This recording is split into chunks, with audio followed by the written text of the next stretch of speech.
માંગરોળ બાર એસોસિએશનની ચૂંટણીનું માંગરોળ તેમજ માળિયાના વકીલોએ ઉત્સાહપૂર્વક મતદાન કર્યું હતું। ગુજરાત રાજ્યમાં વકીલોની માતૃ સંસ્થા ગણાતી ગુજરાત બાર કાઉન્સિલની ચૂંટણી પ્રક્રિયા શરૂ કરવામાં આવી હતી। સમગ્ર રાજ્યમાં યોજાઈ રહેલ આ મહત્વપૂર્ણ ચૂંટણીમાં કુલ 96 ઉમેદવારો મેદાનમાં ઉતર્યા છે। તે અંતર્ગત માંગરોળમાં પણ મતદાન બૂથમાં મતદાન યોજાયું હતું।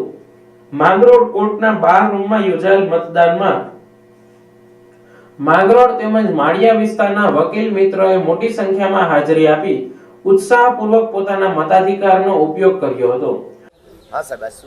આજ રોજ 6/3/2026 ના રોજ ગુજરાત બાર કાઉન્સિલની ચૂંટણી અનુસંધાને માળિયા અને માંગરોળ બારનું મતદાન મથક માંગરોળ મુકામે હોય આજ રોજ માળિયા બાર તથા માંગરોળ બારના તમામ વકીલ મિત્રોએ ઉત્સાહભેર મતદાન કરેલ હોય।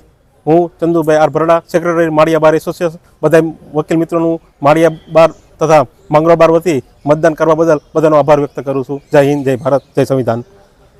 માળિયા માંગરોળની બાર કાઉન્સિલની મતદાન પ્રક્રિયા શાંતિપૂર્ણ માહોલમાં પૂર્ણ થઈ હતી અને વકીલ વર્ગમાં પણ ચૂંટણીને લઈને ખાસો ઉત્સાહ જોવા મળી રહ્યો હતો।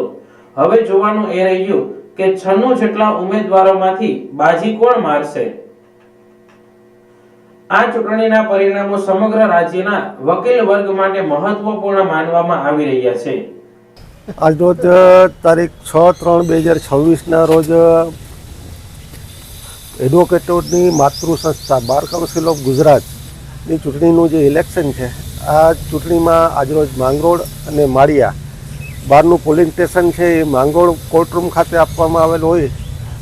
આજરોજ માંગરોળ તથા માળિયા બારના જે એડવોકેટોએ ઉત્સાહપૂર્વક છે એ મતદાનમાં ભાગ લીધો છે।